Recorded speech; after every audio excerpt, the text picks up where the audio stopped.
ನಮಸ್ತೆ ವೀಕ್ಷಕರೇ, ನಾನು ನಿಮ್ಮ ಮೀತಾ.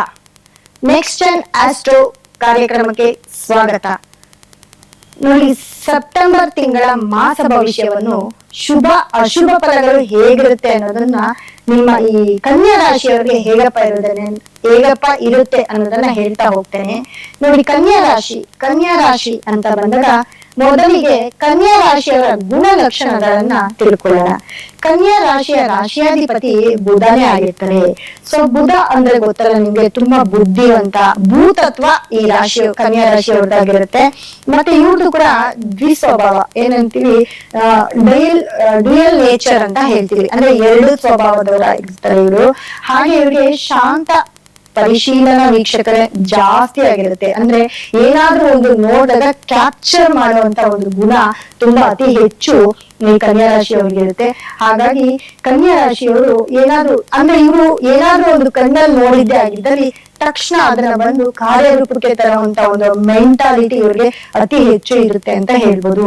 ಮತ್ತೆ ನೋಡಿ, ಇವ್ರಿಗೆ ತುಂಬಾ ಕ್ಲೀನ್ ಇರ್ಬೇಕು, ತುಂಬಾ ಕ್ಲೀನ್ ಜಾಗ ಇರ್ಬೇಕು.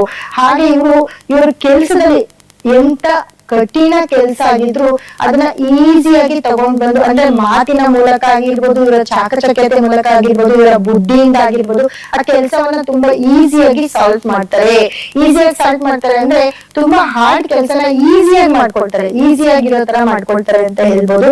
ಮತ್ತೆ ನೋಡಿ, ಇವರು ತುಂಬಾ ಜ್ಞಾನವಂತರು. ಏನಾದ್ರೂ ಒಂದು ಓದಿ ಅಧ್ಯಯನ ಮಾಡಿದ್ದೆ ಅದರಲ್ಲಿ ಎಲ್ಲಾ ಒಂದು ಸೆಕ್ಟರ್ ಅಲ್ಲಿ ತುಂಬಾ ಅತಿ ಹೆಚ್ಚು ಅಂಕವನ್ನ ಗಳಿಸಿ ಎಲ್ಲಾ ಸೆಕ್ಟರ್ ಅಲ್ಲೂ ತುಂಬಾ ಬುದ್ಧಿವಂತರಾಗಿರೋರೆ ಈ ಕನ್ಯಾ ರಾಶಿಯವರಾಗಿರ್ತಾರೆ. ನೋಡಿ, ಇವರು ಪ್ರಾಮಾಣಿಕರಾಗಿ ಕೂಡ ಆಗಿರ್ತಾರೆ. ಇವ್ರು ನಂಬಲ್ಲ, ಇನ್ನ ಬೇರೆಯವ್ರನ್ನಂತೂ ಇವ್ರು ನಂಬೋದೇ ಇಲ್ಲ ಅಂತ ಹೇಳ್ಬೋದು. ನೋಡಿ, ಕನ್ಯಾ ರಾಶಿ ಮಕ ಪುಬ್ಬ ಉತ್ತರ ನಕ್ಷತ್ರ ಏನಿರುತ್ತೆ ಅವರೆಲ್ಲ ಈ ಕನ್ಯಾ ರಾಶಿಯವರೇ ಆಗಿರ್ತಾರೆ.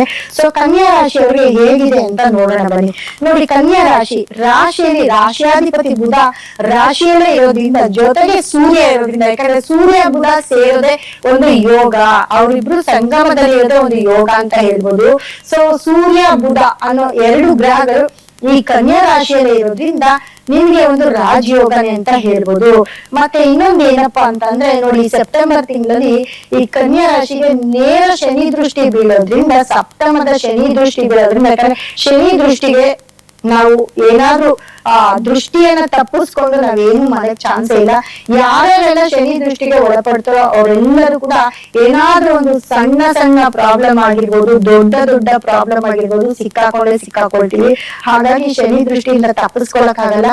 ಈ 7ನೇ ದೃಷ್ಟಿ ಶನಿ ದೃಷ್ಟಿ ಇರೋದ್ರಿಂದ ಕೆಲವರಿಗೆ ಕನ್ಯಾ ರಾಶಿಯವರ ಮನೆಯಲ್ಲಿ ಡೈವೋರ್ಸ್ ಆಗುವಂತ ಒಂದು ಚಾನ್ಸಸ್ ಇರುತ್ತೆ.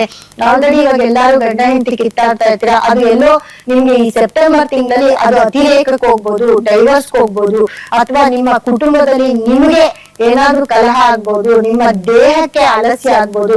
ಈ ರೀತಿ ಎಲ್ಲ ಸಪ್ತಮದ ಶನಿ ದೃಷ್ಟಿಯಿಂದ ನಿಮ್ಗೆ ಸ್ವಲ್ಪ ತೊಂದರೆಗಳು, ಸ್ವಲ್ಪ ಅಹಿತಕರ ಘಟನೆಗಳು ನಡೀತಾ ಬರ್ತವೆ.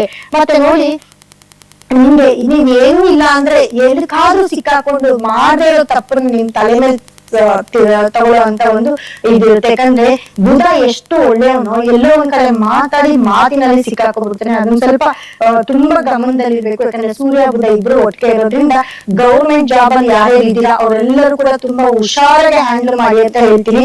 ಮತ್ತೆ ನೋಡಿ, ಹತ್ತರಲ್ಲಿ ಗುರು ಇರೋದ್ರಿಂದ ಗುರು ಅನುಗ್ರಹ ತುಂಬಾ ಬೇಕು. ಮಾತು ಕಮ್ಮಿ ಮಾತಾಡಿ ಕನ್ಯಾ ರಾಶಿಯವರು ಈ ಸೆಪ್ಟೆಂಬರ್ ತಿಂಗಳಲ್ಲಿ ಗುರುವಿನ ಅನುಗ್ರಹ ತುಂಬಾ ನಿಮ್ಗೆ ಬೇಕಾಗಿರೋದ್ರಿಂದ ಎಲ್ಲೋ ಒಂದ್ ಕಡೆ ಗುರುವಿನ ಆರಾಧನೆಯನ್ನ ಮಾಡಿ ಅಂತ ಹೇಳ್ತೀನಿ. ಜೊತೆಗೆ ನೋಡಿ, ಈ ಮೂರನೇ ಮನೆಯವನು 2ನೇ ಮನೆಯಲ್ಲಿ ಕುಜ ಇರೋದ್ರಿಂದ ಅವನು 2ನೇವನಾಗಿ 2ನೇ ಮನೆಯಲ್ಲಿ ಇರ್ತಾನೆ. ಸೊ ನಿಮ್ಮ ಮಿತ್ರರು, ನಿಮ್ಮ ಬಂಧು ಬಳಗದವರು ಯಾರು ನಿಮ್ಗೆ ಆಗೋದಿಲ್ಲ. ಕನ್ಯಾ ರಾಶಿಯವರಿಗೆ ಎಲ್ಲರೂ ಕೂಡ ಈ ಸತಿ ಕನ್ಯಾ ರಾಶಿಯವರು ತುಂಬಾ ಫ್ರೆಂಡ್ಸ್ ಜೊತೆ ಸ್ವಲ್ಪ ದೂರ ಇರ್ಬೇಕಾಗುತ್ತೆ. ಎಲ್ಲ ಒಂದು ಸಣ್ಣ ಮಾತಾಡಿ ನಿಮ್ ಫ್ರೆಂಡ್ಸ್ ಜೊತೆ ಸಿಕ್ಕಾಕೊಳ್ಳೋದಾಗಿರ್ಬೋದು, ಅಥವಾ ಫ್ರೆಂಡ್ಸ್ ಜೊತೆ ಏನೋ ಒಂದು ತುಂಬಾ ಅತಿ ಫ್ರೆಂಡ್ಸ್ ಇರೋರು ಯಾವ್ದೋ ಒಂದು ಸಣ್ಣ ಮಿಸ್ಟೇಕ್ ಇಂದ ಮಾತು ಬಿಡ್ಬೋದಾಗಿರ್ಬೋದು, ದೂರ ಆಗೋದಾಗಿರ್ಬೋದು, ಇವೆಲ್ಲವೂ ಕೂಡ ಕನ್ಯಾ ರಾಶಿಯವರಿಗೆ ನಡೆಯುತ್ತೆ. ಅದನ್ನ ಒಂಚೂರು ನೋಡ್ಕೊಳ್ಬೇಕು. ಗಂಡ ಹೆಂಡತಿ ಸಮಸ್ಯೆ ಅಂತೂ ಹೇಳಕ್ಕೆ ತೀರ್ದು, ಯಾಕಂದ್ರೆ ಸಪ್ತಮದಲ್ಲಿ ಶನಿ ಇರೋದ್ರಿಂದ ಗಂಡ ಹೆಂಡತಿ ಸಮಸ್ಯೆ ಅತಿ ಹೆಚ್ಚು ಆಗ್ತಾ ಹೋಗುತ್ತೆ.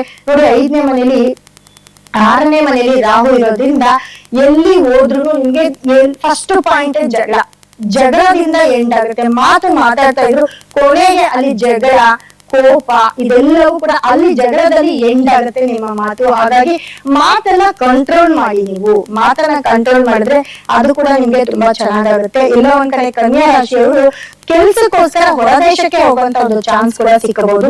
ನಿಮ್ಗೆ ಬೇರೆ ದೇಶದಲ್ಲಿ ಕೆಲಸ ಸಿಕ್ಕುವಂತ ಚಾನ್ಸ್ ಕೂಡ ಬರುತ್ತೆ. ಆ ಆಪರ್ಚುನಿಟಿಯನ್ನ ಕಳ್ಕೊಳ್ಬೇಡಿ ಅಂತ ಹೇಳ್ತೀನಿ. ಅದು ನಿಮ್ಗೆ ತುಂಬಾ ಒಳ್ಳೇದನ್ನೇ ಮಾಡುತ್ತೆ. ಮತ್ತೆ ನೋಡಿ 10ನೇ ಮನೆಯಲ್ಲಿ ಮತ್ತೆ ಶುಕ್ರ ಮತ್ತೆ ಕೇತು 12ರಲ್ಲಿ ಇರೋದ್ರಿಂದ ಎಲ್ಲೋ ಒಂದ್ ಕಡೆ ನೀವು ದುಡ್ಡನ್ನ ಕಳ್ಕೊಳ್ಳುವಂತ ಒಂದು ಚಾನ್ಸ್ ಅತಿ ಹೆಚ್ಚಾಗಿರುತ್ತೆ. ಸೊ ಅದನ್ನ ಸ್ವಲ್ಪ ನೋಡ್ಕೊಳ್ಬೇಕಾಗುತ್ತೆ. ಯಾಕಂದ್ರೆ ಸೂರ್ಯ ಬುಧ ಇಬ್ರು ಚೆನ್ನಾಗಿದ್ದು, ಇಬ್ರು ರಾಶಿಯಲ್ಲೇ ಇದ್ದು, ಶುಕ್ರ ಕೇತು ಇರೋದ್ರಿಂದ ಎಲ್ಲೋ ಒಂದ್ ಕಡೆ ದುಡ್ಡಾಗ್ಲಿ ಅಥವಾ ನಿಮ್ಮ ಮನೆಯ ಏನಾದ್ರು ಗೋಲ್ಡ್ ಆಗ್ಲಿ ಅಥವಾ ಏನೇ ಒಂದು ಎಲ್ಲಿಂದ ಆದ್ರೂ ನೀವು ಅದನ್ನ ಮಿಸ್ ಮಾಡ್ಕೊಳ್ತೀರಾ ಅಂತ ಹೇಳ್ಬೋದು. ಅದ್ರ ಬಗ್ಗೆ ಸ್ವಲ್ಪ ಜಾಗರೂಕತೆಯಿಂದ ಇದೆ ಅಂತ ಹೇಳ್ತಾ ಮುಂದಿನ ವಿಡಿಯೋದಲ್ಲಿ ಮತ್ತಷ್ಟು ವಿಷಯಗಳನ್ನ ಹೇಳ್ತಾ ಹೋಗ್ತೇನೆ. ಧನ್ಯವಾದ ವೀಕ್ಷಕರೇ.